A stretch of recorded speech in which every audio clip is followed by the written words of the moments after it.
Hello. We actually finished Dialect today, which was a surprising turn of events for this game. If you've been tracking the progress of Dialect, which is the first new game that I've included in the tabletop class this semester, we got off to a bit of a slow start. There's a lot of front loading as players build the isolation, describe it, build their characters, and get into the process of making words. And so I was a little wary that we might not get through all the way to the final stages, which are the two later ages, the legacy portion, and then the final kind of reflection. And we're still going to be reflecting more, but every single group, the two groups that ended up with three players today, one that stayed up with four, we all finished in plenty of time. I will say there was a big difference in the amount of time each of those groups took. The 3Bs definitely took less time than the 4B, as you might imagine, because every additional player is an extra turn. What I noticed about this, and it'll be interesting to communicate what the students notice from their own experiences. They're going to be reflecting and we'll be using part of class time on Tuesday to finish that reflection together before we move on to talking about our readings for next week. But what was very interesting is that what was nice about the game is we were able to hot swap students. We had some students who were not able to be present on Tuesday, and some showed up on Thursday. And we had some students who were not able to come on Thursday. And that meant there was some easy swaps. Oh, hey, here's a character that's already been developed, which is very, very nice indeed.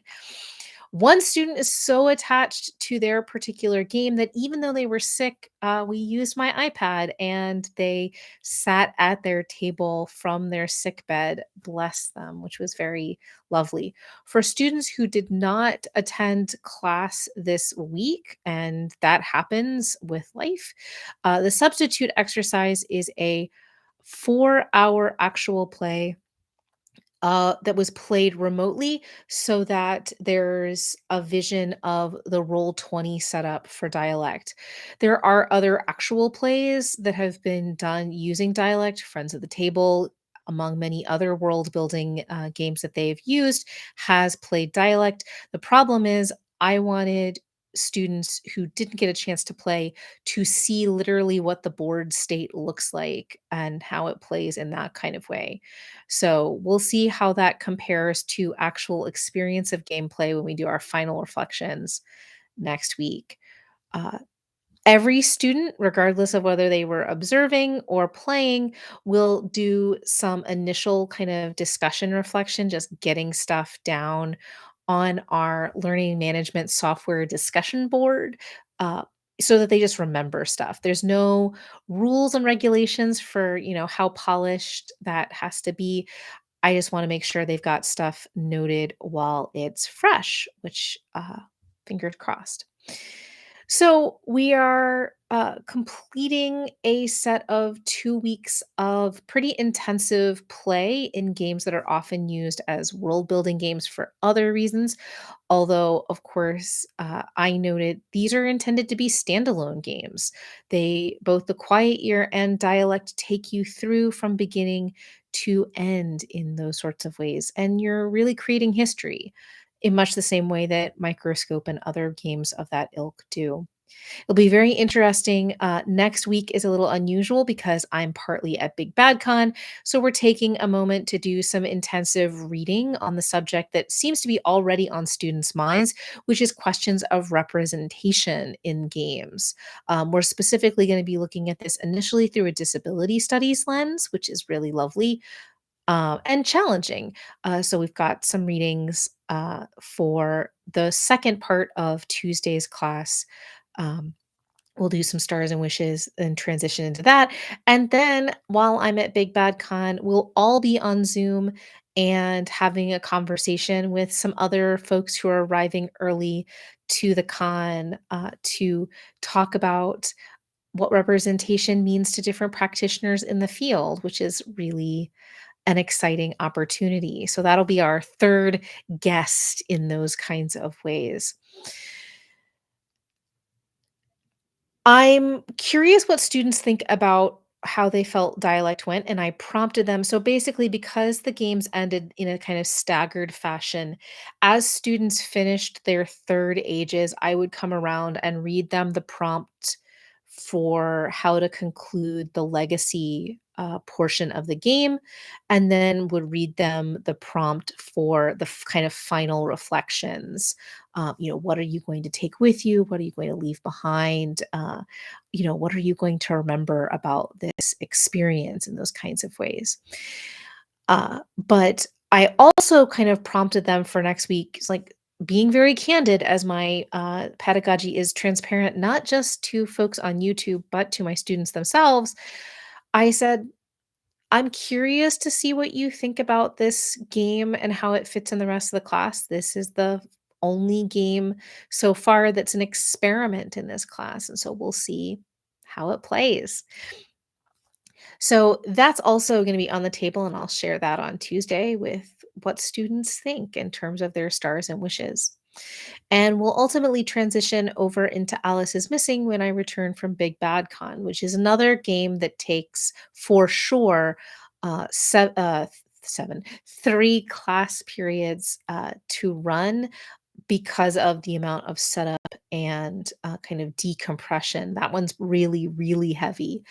Dialect, I think, is a nice bridge from the quiet year towards Alice is Missing in the sense that you are playing specific characters, characters who have names and identities and whose fates, judging from the responses from the students, were very invested in by the end of this. And so we will move even further. Those characters are set characters in Alice is Missing, but indeed they are ones that are transformative in that kind of way. Uh, I'm wondering how immersion is going to compare 3 kind of rowdy tables, kind of laughing and being moved, all at once. Um, is it can be distracting, to folks who are in a different kind of emotional register. The thing about Alice is Missing is it's entirely silent because it's played with cell phones. So I'm looking forward to seeing kind of a comparative response in those kinds of ways to to the different gameplay experiences, and that's going to bring us to mid-semester. So this is also a time when students are starting the process of play. One student has completed a journaling game and is tackling another one. We thought that Lighthouse at the End of the Universe would take them much longer. It's not. They're still eager and excited to play other journaling games. So they're tackling Anamnesis and then they'll play Thousand Year Old Vampire, which they are very excited about because they didn't get to pick that right away because someone else is doing Thousand Year Old Vampire as their kind of total experience in those sorts of ways. But as we move towards week 8, towards that kind of mid and just past the middle of the semester is when I'm going to be meeting with students to concretize, to get even more specific about the tasks of their contract, which ones they're doing and which ones they are haven't yet determined, as well as their final essay projects. And that's an important inflection point and a moment of, thinking about where they are and how much energy they have in all kinds of ways, both in this class and beyond.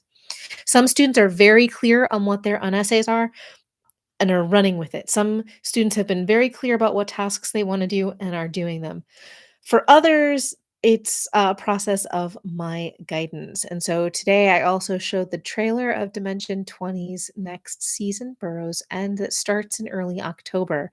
And as I warned students, This is probably going to be my personality for the rest of the semester. I'm scheduled to write about it for Polygon and hopefully be talking to Abria more about it once I have a screener in hand.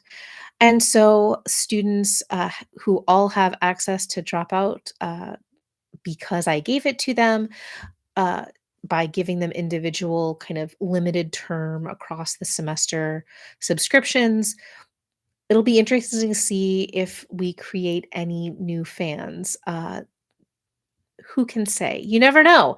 Um, but that's the state of play at the moment as we kind of move towards the middle of the semester.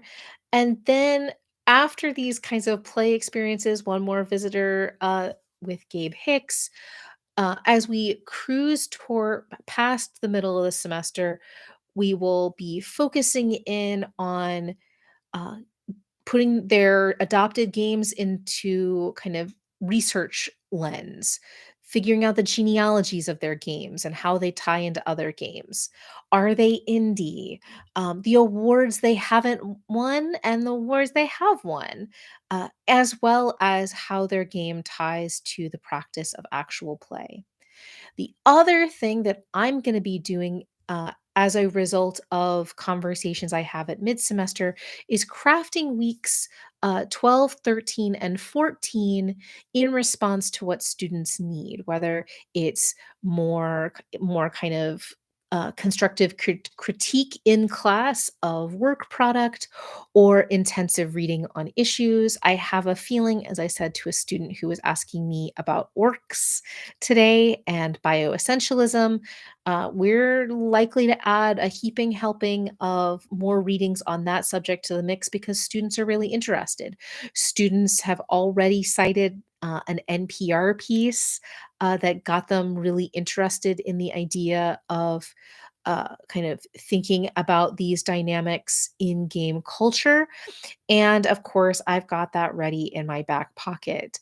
Um, Interestingly, searching the Black AF roundtable on YouTube was successful in finding the video, but also some other things. So, well, oops. But that's an important resource, as is Asians Represent podcast, as is an enormous number of the folks who I will be seeing next week at Big PadCon. But that's still just about a week away. In the meantime, I will see you on Tuesday for my students' reaction to Dialect, as well as our initial conversations around the issues of games as metaphors and mechanics relating to meaning through the lens of disability studies and disability lenses. Until then, see ya.